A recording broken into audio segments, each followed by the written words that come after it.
Hey everyone, this is DyanaRozay. Welcome to my channel. This is a revisit of Love and Marriage Huntsville, Season 1, Episode 3. I started reviewing Love and Marriage Huntsville on YouTube in Season 3, so this is the first time you're receiving this review from me. And with the show going back to its original premise, that's what we've been told, I just wanted to go back and see what the first and second season look like. So please hit your like, subscribe, and your notification bell. That will help others find me here on YouTube. Follow me on IG, TikTok, and Facebook because I post over there too. Thank you to all of my new subscribers and everyone who supports this channel. I appreciate all of y'all for rocking with me. Now let's get started. So you guys, yesterday I rewatched season 1 from the first episode all the way through the reunion. And when I tell you guys that the hate and the jealousy and the envy was real, Tisha and Kimmy wore it all over their face. And you guys, Wanda threatening Melody over social media isn't new. The first time she did it was right before the season 1 reunion. She said something really ugly about Melody or Melody and Martell, and Martell called Marceau to address him about it. Their conversation got super heated, and Martell must have made some sort of threat. Marceau ended up calling the police on Martell. Anyway, whatever she wrote, it was up there for a good 24 hours before she took it down. Tisha actually said that friends of hers or people she knew were calling her and saying, Tisha, tell your mother to take that down. That's inappropriate. That's not right. But Tisha said on the reunion stage, you guys, well, I don't know what she wrote because I never saw it. Sound familiar? That's the exact same line she used when her mama was talking about the Eminem girl's hair. And for that alone, we should be over on Melody's page running up the sales for the Sugar Mama hair and skincare line, okay? And Tisha had the nerve to say she didn't hear it again with the most recent shenanigans of her mother calling Mel out her name, threatening her with choppers, and questioning Sugar Mama's paternity. Anyway, Melody tells Tisha that she's full of BS because if what her mama wrote was so bad that her friends had to contact her, then they damn sure told her what was written, and she damn sure looked at it for herself. Both Melody and Martell said that neither Tisha or Marceau apologized to them for what Wanda did.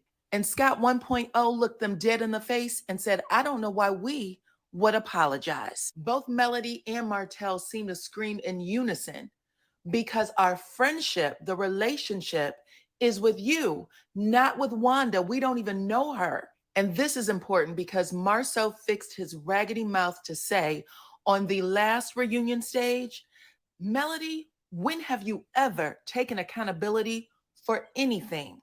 While his wife, who truly has never taken responsibility for anything that has happened on this show, sat there and smirked. But you guys, let me know what y'all think about it in the comments because at the end of the day, they all do it. They all do it. Kimmy and Marceau are the only two people who has attempted to hold Tisha accountable for her behaviors. With all the crazy stuff that Kimmy was doing against Melody first season, she flipped the script in second season after she found out that Tisha was talking about her behind her back to Kiowa. After that, she point blank told Tisha, why should I ride for you when you don't ride for me?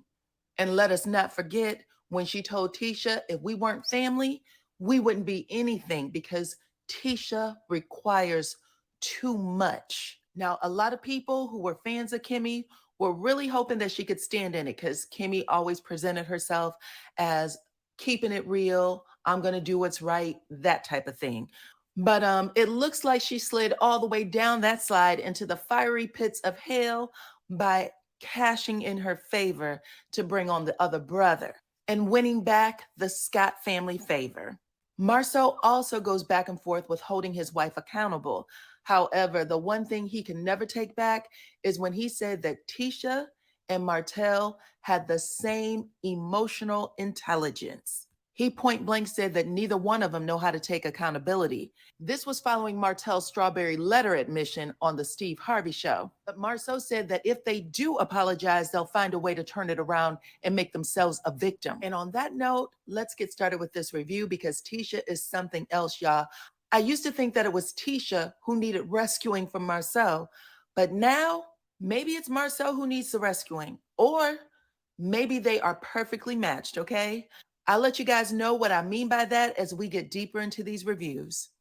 So the first scene is another comeback group meeting, and they are there to discuss whether Holt and Holt will build the 2 custom homes on the lot that Martell found.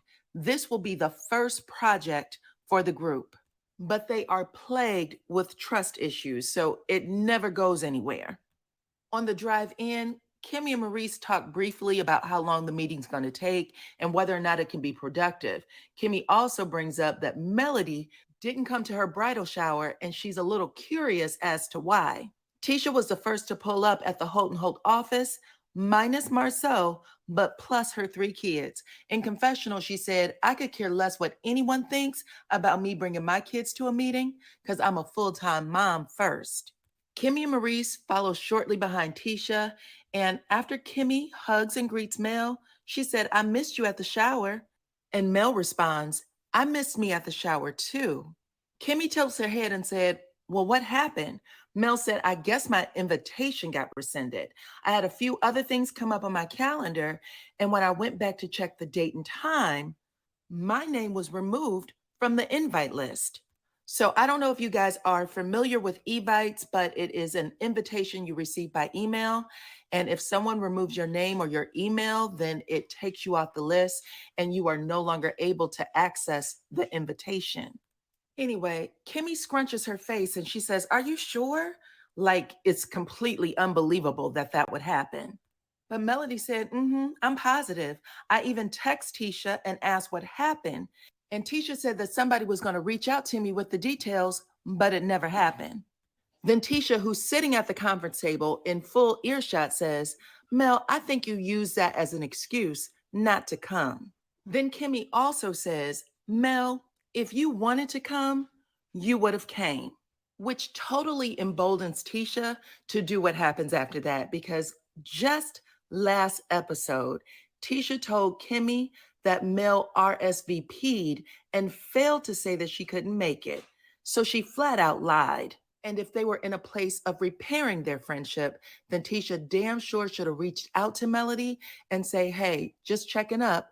Did you get the invitation?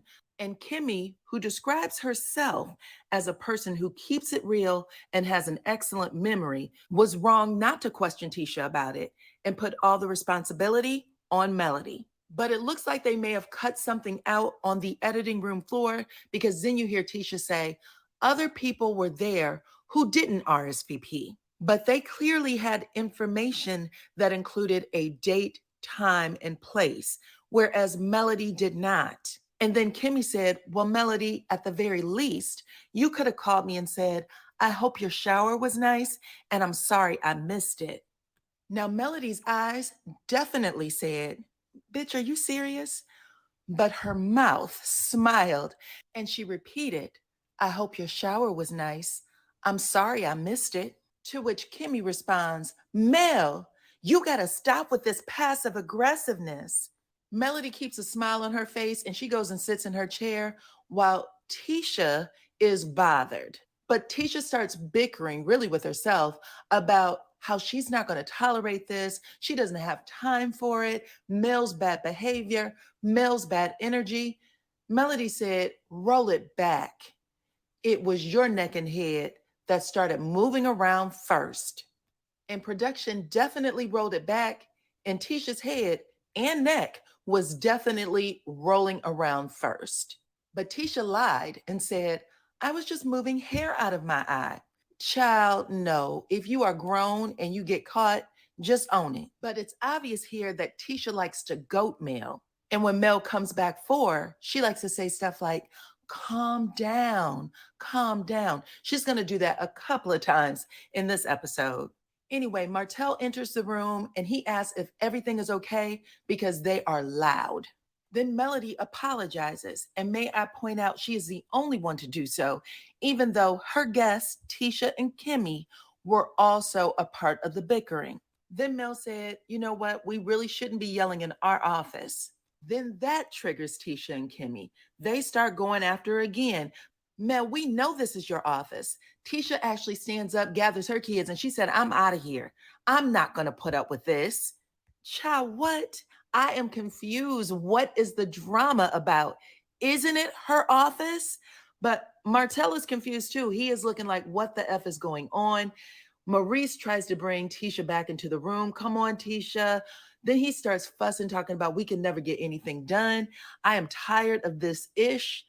Then Tisha says, Maurice, you can't cuss. We have kids in here. And Maurice actually apologizes to her, which is crazy because it was Tisha who helped bring this mess to a nice raging boil. Anyway, Tisha then says the only way she's going to stay and move forward with the meeting is if they pray. Yep, they had to pray, and she didn't even lead the prayer. Melody did. And I am quite certain that Tisha has never requested that they pray before anything on that show since that episode, okay? If I'm wrong, please let me know in the comments, but I've never seen it, and it just felt like a weird flex. But now they get into the meeting, okay? Martell says that he can build the two homes for $90 a square foot. This sends Tisha and Kimmy into rolling their eyes. They immediately felt some kind of way, like the Holts are trying to get over. Maurice tries to take over the energy on his side of the table, and he says, Martell, you know you're our guy, but let's get two other bids. We may get one for $67 a square foot. Martell said, no, you won't, and it will never be the right quality or craftsmanship. And Martell is definitely offended that they would even think about bringing in another builder. But Melody said, if they can find him, let them do it.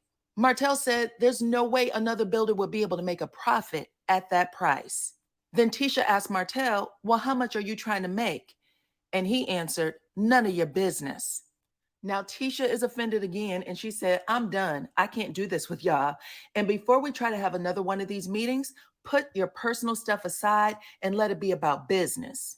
Now, they all agreed, but again, it was Tisha and Kimmy who brought the personal stuff to the meeting with the bridal shower. You guys, let me know what y'all think in the comments, but it felt like they flipped the entire script, okay?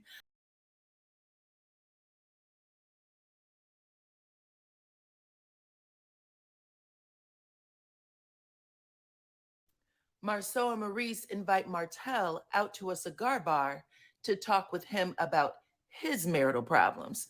Marceau says, here's some good marital advice. And his brother, and only divorcee in the group, said, what's that? Marceau says, don't get divorced. Then he says that he's able to love you no matter what, but liking you, that's hard. And child, that explains a lot because I have asked several times in my videos, does Marceau even like Tisha? But somewhere in between doling out this one-liner philosophy on marriage and smoking this damn cigar, he finally asked Martell how he's doing. And Martell said that they were working on it and, slowly but surely they'll get there, that kind of thing. And then there's a conversation between the three of them where they start talking about not being a cheater. Like, seriously, the irony is too rich here. Now, Martell is the only one who's, I guess, fessed up to his indiscretion, but the other two have this weird look and body language. Y'all have to see it for yourselves. Anyway, what Martell said on that reunion stage just came ringing back for me. When he told the Scott brothers, I told you guys I would never tell, and I won't, okay? And this was his response after being point blank asked if Marceau and Maurice were cheaters. He threw them boys and their wives under the bus every chance he could in episodes 1, 2, and 3, okay? But the scene ends with the Scott brothers trying to convince Martell to do something for his 10th wedding anniversary.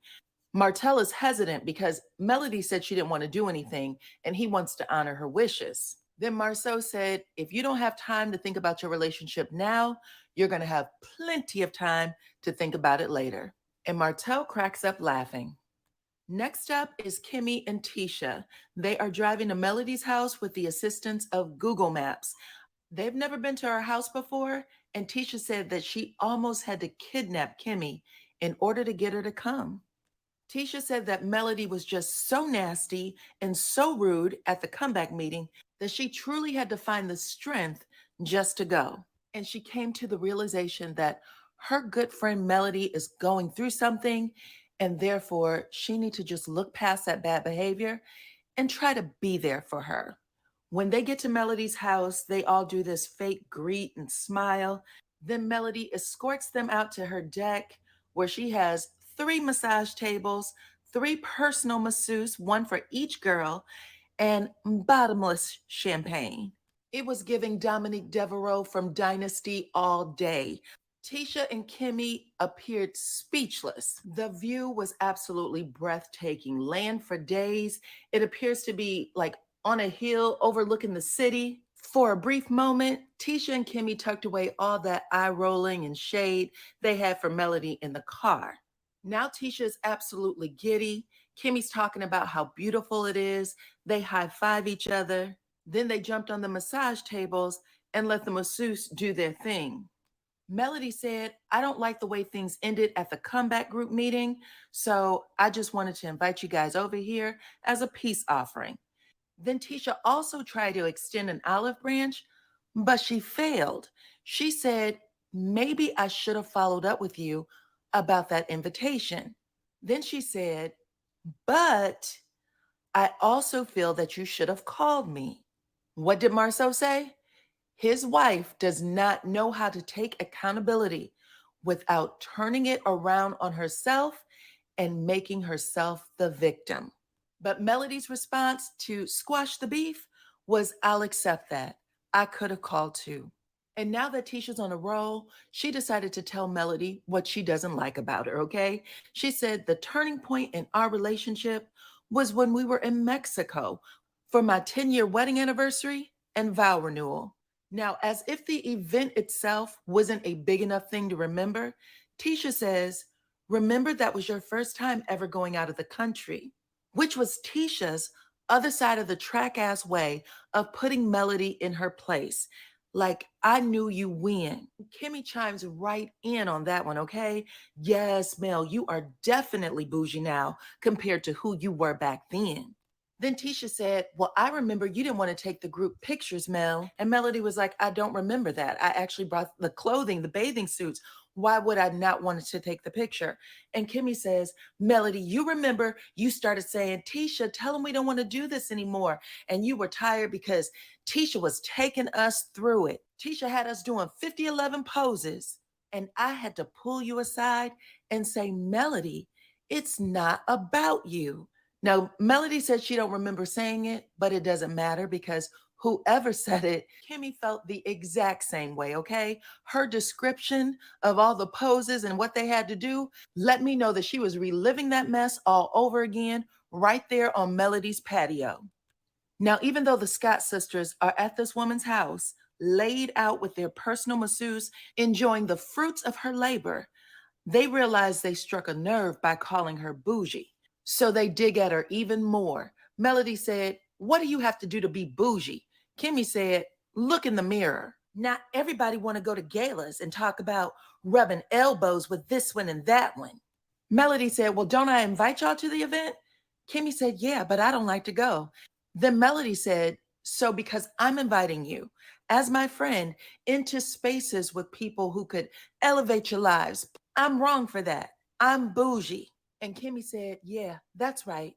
Melody said, well, Kimmy, you're the main one who says I am what I am. So I'll be that then. And Melody is on the verge of tears, and Kimmy knows it, but she antagonizes her and says, well, at least I own it. Tisha is in heaven watching the back and forth between Kimmy and Melody, because truthfully, Kimmy and Melody should have no beef. But Kimmy's doing what she's watched all of the Scotts do, including her husband, and that is take up for Tisha. Anyway, the scene ends with Melody telling the ladies to please get the hell out of her house. And they laugh and say, we ain't going nowhere. Tisha hits Melody with a calm down, calm down.